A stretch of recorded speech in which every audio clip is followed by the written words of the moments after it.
at me and tell me what you see.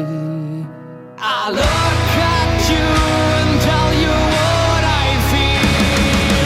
Look at me and tell me what you see.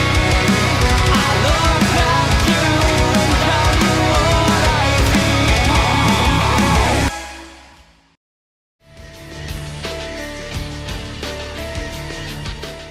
Welcome back. It's a brand new year, but we've still got some loose ends to tie up with the Prophecy series, looking at Prophecy Uprising. Possibly one of the strangest movie viewing experiences I've had in a long while, and if you're a regular viewer to this show, it'll surprise you too. And this is where the Prophecy series basically jettisons the previous plot and starts a whole new one. So no Gabriel, nothing to do with the previous film with Daniel Imperial, and it doesn't even take place in America, shifting to Romania instead. Possibly because it was cheaper. So let's get to it. This is the Prophecy Uprising. The film begins with old footage of a military display in Romania during the Socialist Republic's reign, with narration telling us that someone is there to find a lost soul, someone left behind, as we see a person behind the rulers ominously looking at the camera. Even though he wasn't there a few seconds ago. But it's a minor quibble next to the fact that the person speaking is looking for someone, but they're not a lost soul, and it's not the main focus of the plot by any stretch of the imagination, so I don't know what the hell happened there. We then move forward 25 years later in the ambiguous location of Eastern Europe, even though it's clearly Romania and we're told it's Romania several times. So yeah, a little weird not to state it at the beginning. A car is driving through the absolutely horrible and destitute streets of Romania, as we see people scavenging in the rubble and plenty of homeless people to boot. You know, if the Romanian Tourist Board agreed to this film, they need to get their money back because they really got screwed. A man notices the car and immediately starts running away, but the car drives after him. The man takes a rest and then...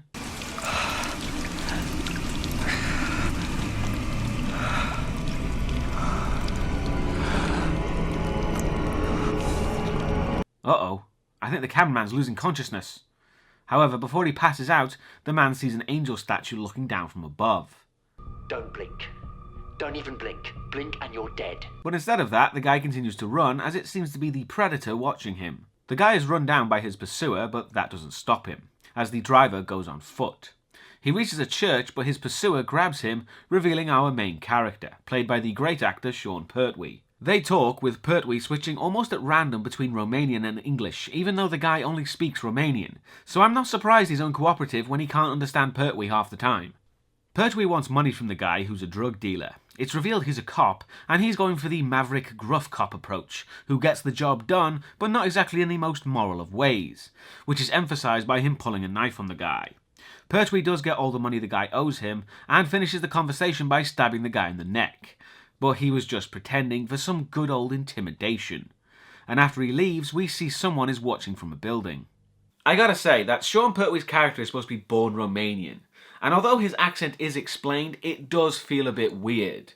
Almost like if you cast Keanu Reeves as a Japanese man. Oh wait, they did that. It's not too bad, I guess. We then move to a church and a woman collecting donations. Oh hey, that's the same actress from Hellraiser 7, which also took place in Romania. That's a strange coincidence. But I doubt there'll be any more references to Hellraiser 7, though. Pertwee, who's called Danny, is at the church and donating all the money from the drug dealer to the church, getting blessed by the priest. Which would make me think he's uber religious or something, but no, it's actually something a bit darker than that. Outside the church, Danny meets John Reigert, who's from Interpol, and he needs assistance on a case, but Danny isn't interested. I'll tell you something, John. First rule of the streets. Know your product.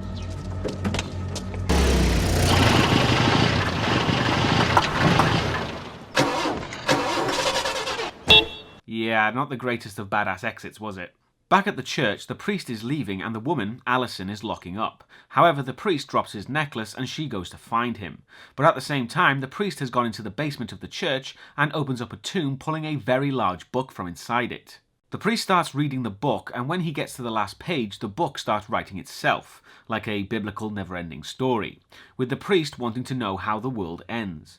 And apparently it's so shocking, it causes the priest to die right there, just as Alison comes in and finds his body. Back with Rygut and Danny, Rygut goes over everything he knows about Danny, like how his parents were executed by the Romanian secret police and that he lived in the UK, nicely explaining his accent. Danny gets called about a murder, but it's not for the priest, as when they arrive he finds it's his drug dealer friend from before, with his heart removed.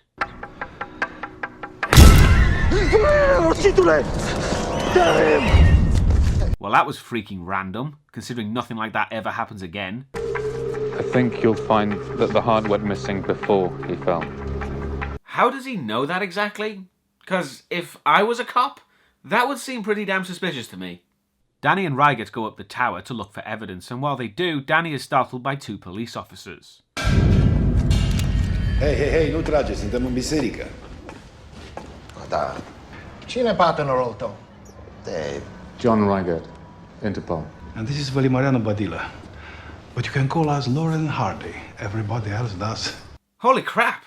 That's Doug Pinhead Bradley. What the hell's he doing here? The connections to Hellraiser 7 are getting kind of freaky. But you know, I'm sure it's just a coincidence and there won't be any more references to Hellraiser from now on. They suddenly hear a loud noise above and Danny rushes upstairs, finding a message saying hello to him. So now the case is getting personal. We then move to a random waitress walking through a park and she sees a woman being rather brutally attacked by a group of dogs. Okay, this is getting weird now. That woman is another actress from Hellraiser 7. I don't know what's going on, but it's freaking me out. This better not be a lost Hellraiser sequel. But anyway, back to the woman being brutally attacked. The waitress eventually goes over to help with a stick in hand. However, the dogs quickly run off and the woman's not as she seems.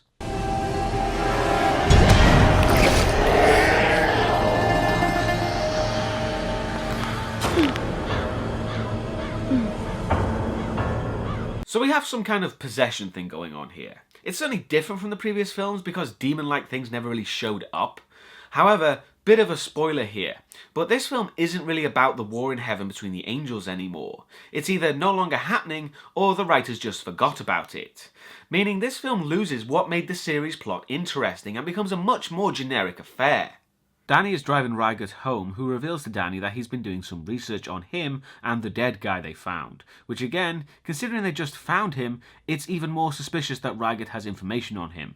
The possessed woman has made her way to the church where the book was last seen and goes into the basement, which is when an ethereal being speaks to her, who she calls Simon.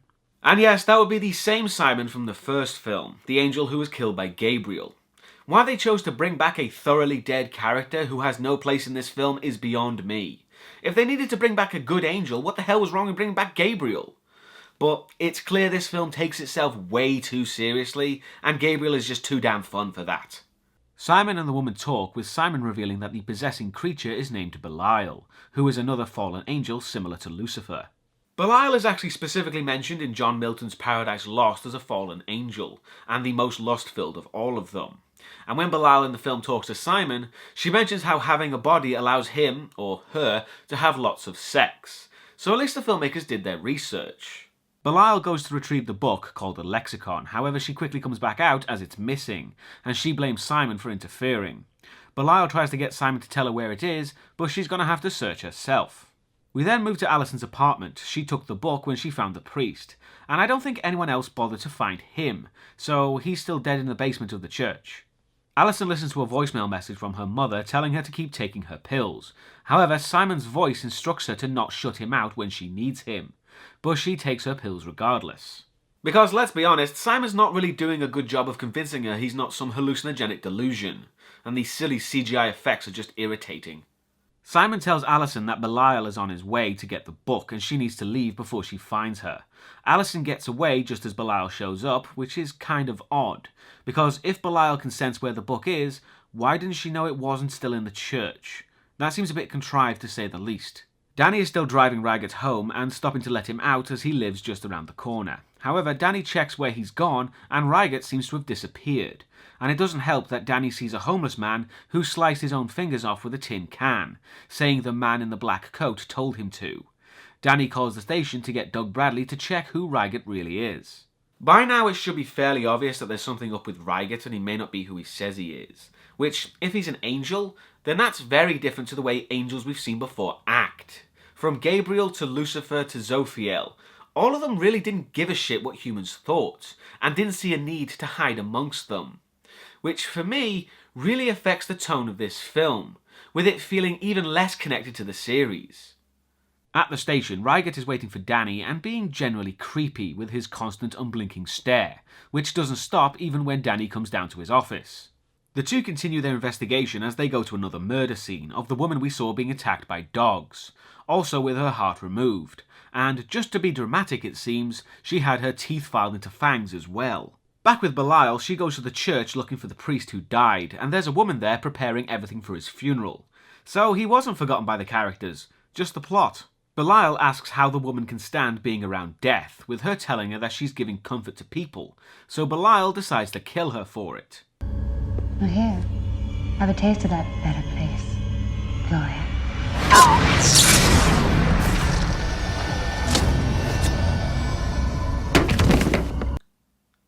Did anyone else see that? Well, here, have a taste of that better place, Gloria. That would be a clip from Hellraiser 7. What is going on?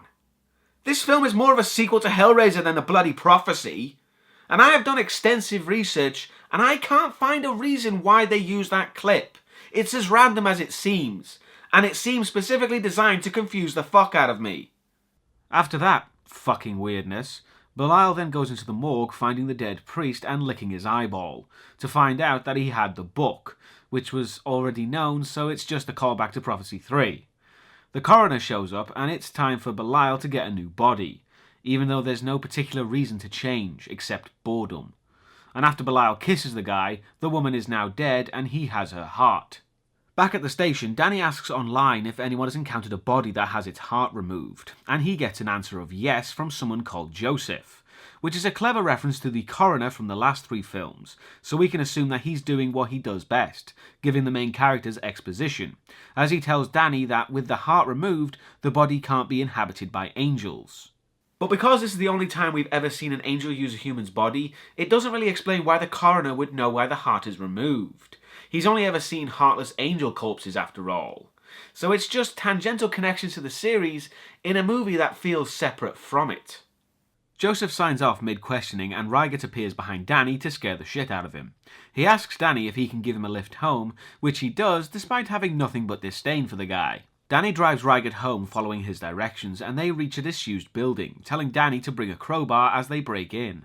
Inside, Reiget talks about the building, that it was used by the Communist Party elite and also the unofficial headquarters for the secret police, as they walk through into the basement with Danny getting pissed off at Reiget not getting to the point. However, that's when Danny gets visions of the past, of a man and woman being brutally tortured and killed by a mysterious man in glasses, which causes Danny to run out of the room disgusted, bumping into Reiget at the top of the stairs.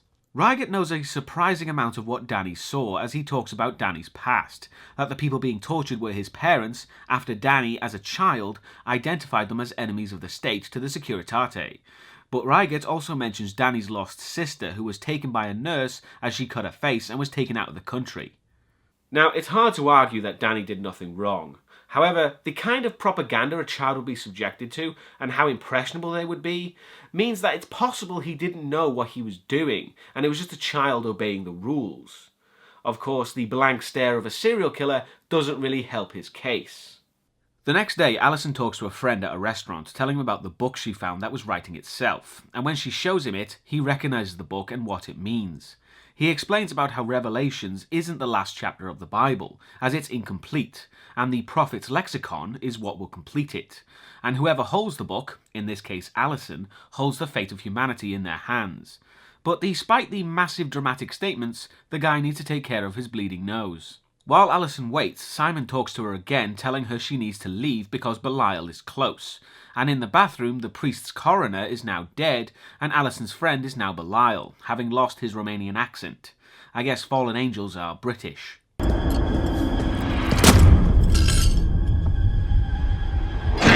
And complete pricks too. Back with Danny, Reiget tells him that they need to find his sister, who's alive and in the city. Let's be honest, it's very obvious that it's Alison.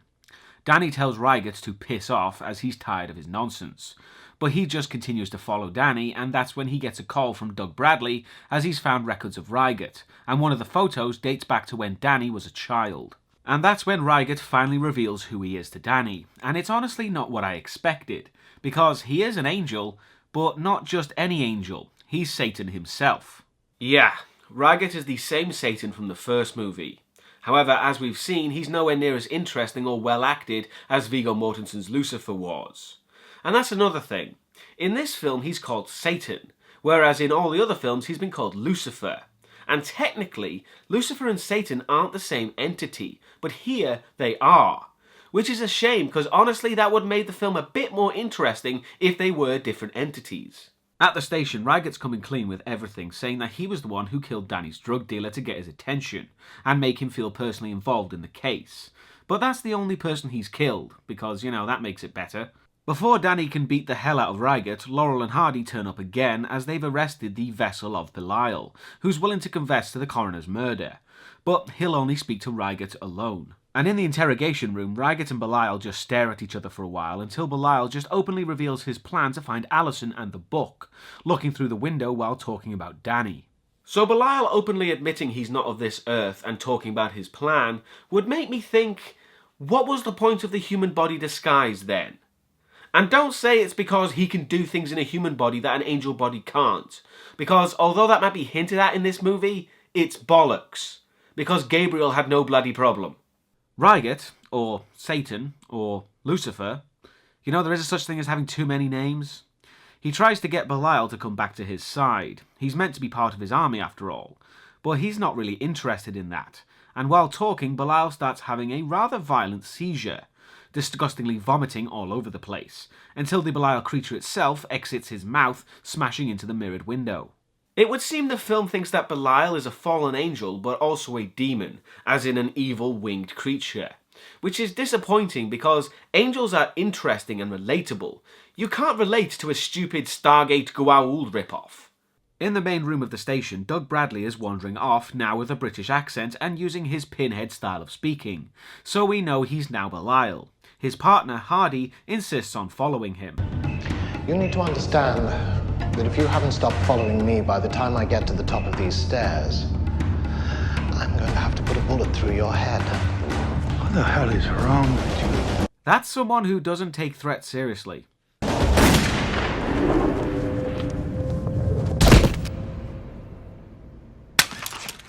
See, that was a rather different end to this movie's Laurel and Hardy as opposed to the real ones. But I think that's for the best.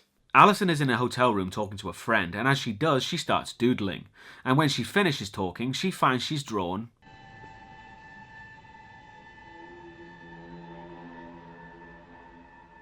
Okay, no, actually she's drawn the disused building we saw before, so that's where she's going. Elsewhere, Danny and Reiget have started their search for Allison. Reiget says that Belial will try to kill Allison before she reaches the house, as he has no power there, which I'm sure will be for an arbitrary reason. And as if on cue, Doug Belial catches Allison's scent and is close to catching her as she gets a cab. But before he can reach her, Danny quickly runs him down, causing him to just quietly wander off and commandeer a vehicle. So everyone's travelling to the building, with Allison reaching it first.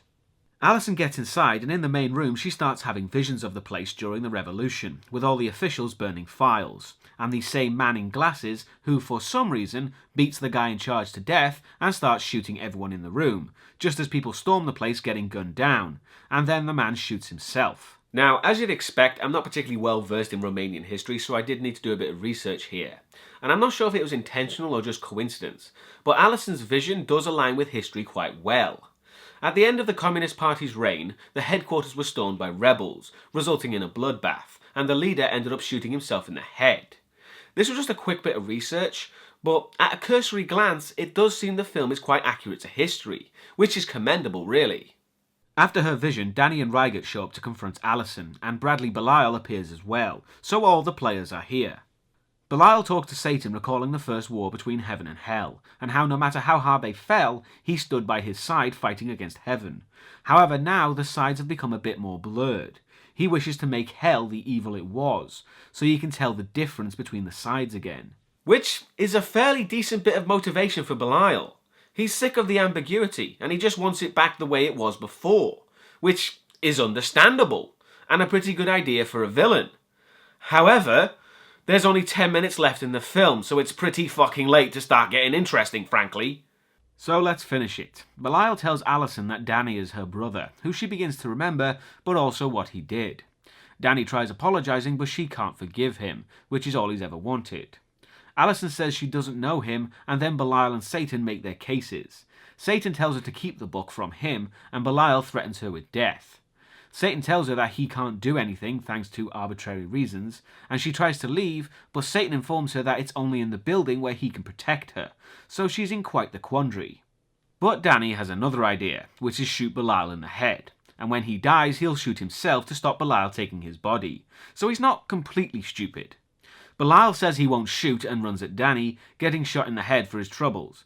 But then Danny acts stupidly, because he puts the gun to his head, but then decides to get real close to the body, letting his guard down, until the Belial creature pops up out of the grate and possesses his body. So yeah, good plan, stupid execution. However, Alison manages to get Danny's gun and shooting him pretty much without hesitation. So all that build-up of the brother-sister plot was completely pointless in the end. Also, Satan seems to absorb Belial, so he's stopped now too. And the film ends with a non-ending to be continued in the sequel because Prophecy 4 and 5 were shot back to back. And if you're a regular viewer of this show, you know that's rarely a good sign, as Satan gives Alison vague visions implying her death, and then he disappears in a murder of crows. So that was the Prophecy Uprising, and my god it was a massive departure from the series, so much so that it could have been its own film, frankly. The biggest and most glaring problem with this film is that it takes itself way too fucking seriously. Can someone crack a joke? Throw a custard pie, for fuck's sake? Anything? The Prophecy series up till now has had a serious subject matter, but they've still been very fun, with jokes and stuff, you know? This film is much more like it was written by someone who actually cares about the religious aspects, which means it's very boring, dull, and grey, with little to keep people interested, and as such, no one really stands out. Again, it's very meh. And also, what in the name of holy fuck was with that Hellraiser clip? I seriously just don't get it. Which means this film is a very irritating watch for me. I don't know about you, but I'm really glad there's only one of these films left, because Uprising is definitely the worst of the series so far. But perhaps they can bring it back for the finale, but I highly doubt it.